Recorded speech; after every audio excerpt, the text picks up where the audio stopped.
So how much pricing power do vendors really have, especially considering all the new AI tools coming out there and a lot of other competitors flooding the market today? Would you say it's more beneficial, I guess, for the buyers these days?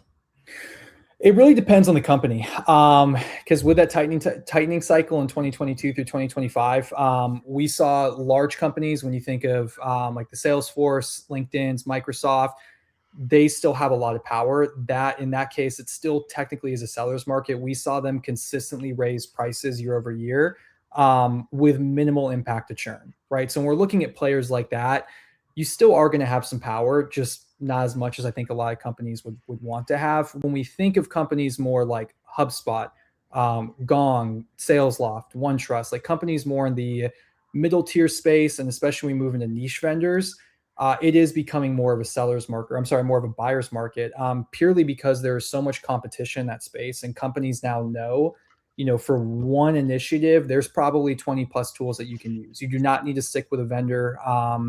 Moving to a competitor is a real risk for a lot of companies, and they're starting to feel that. They're seeing more competitive bids.